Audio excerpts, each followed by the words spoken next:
আজকে আমরা কথা বলবো ডাব্লিউডাব্লিউ এর ভিতরে হওয়া স্ট্রাগলিং মানে ব্যাকস্টেজে যে কন্ট্রোভার্সি গুলো হয় এগুলা নিয়ে।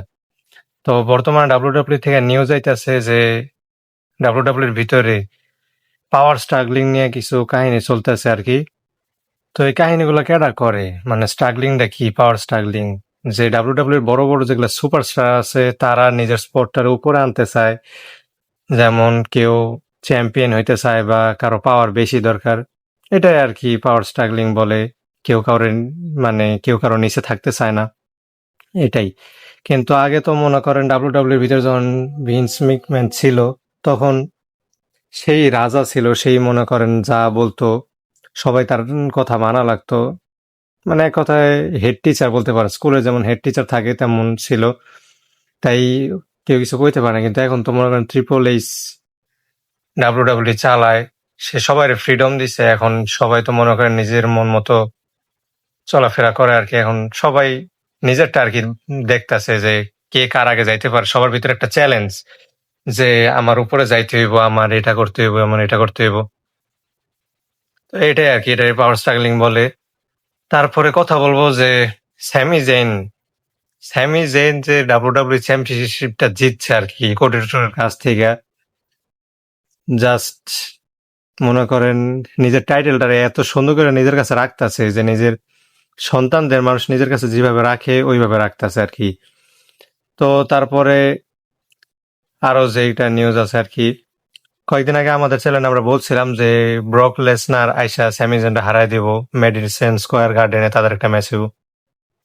তো এটার একটা রিপোর্ট থেকে আমরা পাইছিলাম আর কি, তাই বলছিলাম। কিন্তু এখন এই রিপোর্টটা চেঞ্জ হয়ে গেছে, যে ডাব্লিউডাব্লিউ যারা ক্রিয়েটিভ হেড আছে তারা এই প্ল্যানটার পছন্দ করতেছে না আর কি। তারা চাইতেছে না যে ব্রক লেসনার এই টাইমে চ্যাম্পিয়ন হোক, বা মনে করেন ব্রক লেসনার ভার্সেস ওবা ফেমের এই ম্যাচটা কোনো একটা চ্যাম্পিয়নশিপের জন্য হোক। তাদের ভিতরে এমনিতেই যে পোটেনশিয়াল আছে, তাদের ম্যাচটা এমনিতেই যে গুরুত্বপূর্ণ, মানুষের এমনিতেই যে পছন্দ হইতেছে, তো তাদের ভিতরে এটা করার কোনো প্রয়োজন আসে না।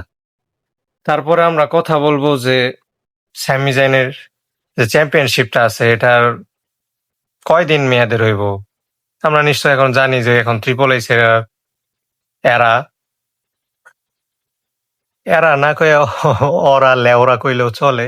তো যাই হোক, এটার ভিতরে সব চ্যাম্পিয়নরাই মনে করেন যে চ্যাম্পিয়নশিপটা একটু লম্বা সময় ডিফেন্ড করে আর কি। নিম্নে তো মনে করেন 50-100 দিন তো রাখে আর কি। এখন দেখা যাক স্যামি জাইনের চ্যাম্পিয়নশিপটা কয়দিনের জন্য থাকে।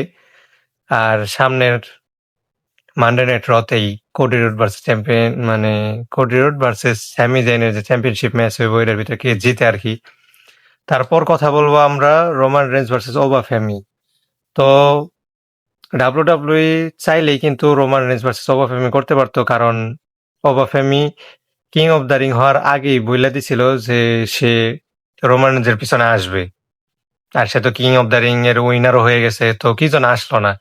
কারণ ডাব্লিউডাব্লিউর ক্রিয়েটিভ যারা আছে তারা চাইতেছে যে এই ম্যাচটার জন্য অনেকটা সময় তাদের দরকার, এই ফিউডটারে মজাদার করার জন্য, এই ফিউডটার ভিতরে মনে করেন ইন্টেন্স আনার জন্য, মানুষের চাহিদা বাড়ানোর জন্য অনেক সময়ের দরকার, তাই তারা এই টাইমে ম্যাচটা করলো না।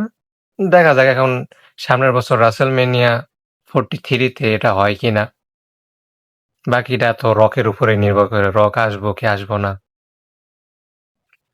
তারপর আমরা কথা বলবো যে সামার স্ল্যামের কিছু ম্যাচ নিয়ে। তো ডাব্লিউডাব্লিউ এর আগে থেকে প্ল্যান ছিল সামার স্ল্যামের যেই ম্যাচগুলা নিয়ে, সেগুলো হচ্ছে Cody Rhodes versus CM Punk, Roman Reigns versus Seth Rollins, এটা অলরেডি হইব আমরা সবাই জানি। তারপরে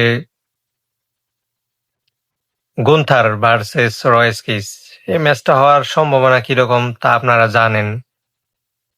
আমি জানি না আসলে যে এটার ভিতরে কোনো লজিক আছে নাকি, বা আমরা এখনো কিছু দেখতেছি না, এটা হওয়ার সম্ভাবনা কতটুকু তা আমি জানি না। তারপরে শার্লেন ফ্লেয়ার ভার্সেস জেড কার্গিল, যেটা এখন হইব কি হইব না তাও জানি না। কিছু কিছু ম্যাচ আছে যেগুলা মনে করেন হওয়ার সম্ভাবনা আছিল, আর তার ভিতরে আমরা হইতে দেখতেছি, যেমন ট্রিক উইলিয়ামস ভার্সেস কর্মেলো হেস, এটা হইব ম্যাচটা। তো দেখা যাক কি হয় আর কি। এটাই ছিল আজকে ডাব্লিউডাব্লিউ নিউজ।